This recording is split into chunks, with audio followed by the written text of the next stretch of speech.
Okay, so I am here live in Chicago for 2 days of coverage of the Morningstar Investment Conference, and we're kicking it off in style with Sanjay Arya, who is the head of innovation, great title by the way, of Morningstar. Sanjay, thanks for joining me. Well, great to be here, Chuck. Okay, Yeah. So for those in the audience, we've already had about 4 or 5 different conversations off camera, so we only have about 5 or 6 minutes for these short formats. So I want to lock in on something that, talk about head of innovation, which I thought was fantastic, you guys have recently done, which is created an index for the evergreen semi-liquid market. Great idea, please tell me about that. Sure, Chuck. So I don't have to tell you, I guess private markets are becoming much more important. We're seeing a great adoption from the retail side, especially from the wealth channel. And one of the things people struggle with is how do you benchmark the funds or the investments you're kind of looking at.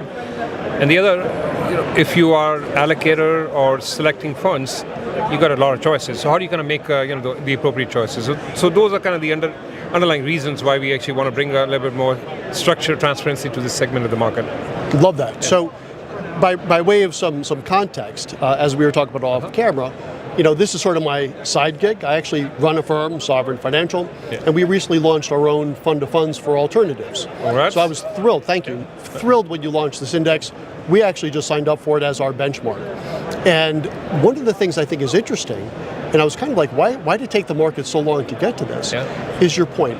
Alts are a really great way, in my opinion, to diversify, to help manage volatility, but they are opaque, right? So you got to take the good with the bad.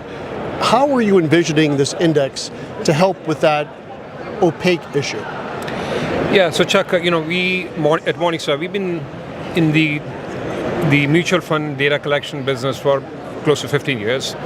I think the evergreen funds, it's a relatively new innovation. Yeah. I think one of the things we have realized, and I think this industry, I guess the alternative industry, it's light years behind in terms of the actual infrastructure, how they deliver data and how we can capture it and kind of standardize it. So one of the things that I think we can take the lead here working with the Morningstar's data team to bring the data in, kind of standardize it, and then off the back of it, we use it to create categories which bring a little bit more structure. So, private equity, private credit, infrastructure, real estate, different segments of the market. All the food groups. Yeah, right. And on top of that, I think we build indexes which actually help people understand what is the peer group performance between different funds within each category and so forth. So our view is that, again, I think this is a necessary step. If you're going to invest, you've got to measure how the underlying investments are doing, and you need some kind of a relative benchmark. The public equity fixed income benchmarks don't work in this space. They don't. And there are a number of reasons. The opportunity set here in privates is unknown. There's a lot of issue with the valuation or pricing of the underlying securities. Everybody has a different way to value, even if it's the same security. It's not right or wrong, but it tends to be more subjective. Yes. And then the third thing is, there's a heavy use of leverage in this marketplace. So, with leverage, it's very difficult to use a long-only type index.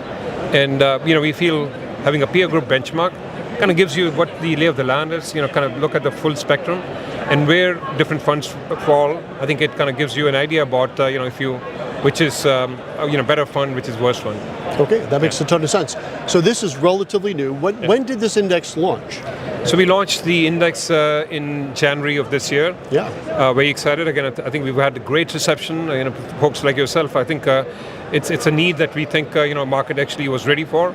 And as the funds, as we've seen, again, even just in the last 12 months, there have been 100 new funds, evergreen funds that have been launched. Yeah. So I think we are that inflection point where we're going to see a lot of growth. The industry's gone from $250 billion 3 years ago to about $600 billion. Yeah. And it's expected to be around $1 trillion according to PitchBook. So we think we're just kind of getting started here. So having an index here I think it's going to be helpful for people, investors, are going to make sense of what the market is. Yeah, and it certainly just seems like a very natural evolution for what you guys have been doing for decades. Yeah. That's right. So we've been, in some form or shape, we've been doing benchmarking for a long time. Again, I think I kind of feel even our mutual fund star rating is a benchmark. So if you look at 5-star being better than 1-star. Sure. And then we brought equity indexes which actually help you gauge what the broad opportunity set is doing, publicly listed companies, but fixed income indexes. Private markets actually present a very different challenge because the underlying instruments, the data is not available. So you have to, when it is available, it's not very structured and standardized. So we, again, working with PitchBook, I think we've been able to solve for some of those problems. And now with Evergreen, I think we've been working with our data teams internally. So we are very excited about kind of being able to develop something which we think can be used both by asset managers and also people who are making allocation to these could be gatekeepers at different wealth shops or financial advisors who are looking to pick and select funds. You could look at the full dispersion within any given category and say, what's better fund or what's not a so good fund.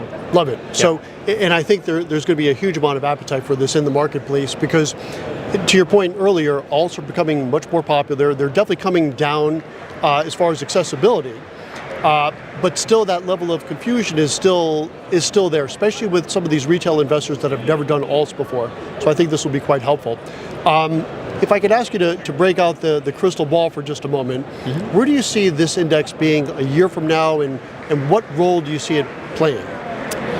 Yeah, so like I said, I think this space is just getting started. Again, I think the investors are just beginning to make allocation. I would say this is, we are in first innings here right now. But you need tools to be able to kind of figure out, make an apples to apples comparison. You've got a lot of choices. So how do you kind of discern between different types of funds? A lot of private credit, private equity funds, having a yardstick of measuring, the performance kind of gives you an idea who's adding value, who's not adding value. Yeah. And for fund managers, again, I think you do also want to establish, what a benchmark is. And for all 40x funds, they do have to explicitly, disclose what is a benchmark they're trying to manage against. Yes. You can't have a security-based product for alternatives. So this is where we think a lot of use is going to come from. Be it from an asset manager or be it from anybody who's actually making investment. It actually helps you kind of make this is a yardstick of measurement of performance that'll help you kind of pick from a selection and benchmarking perspective. Absolutely love it. I think we're going to put a pin in it right there. Sanjay, thanks a lot for joining me and for bringing up this benchmark.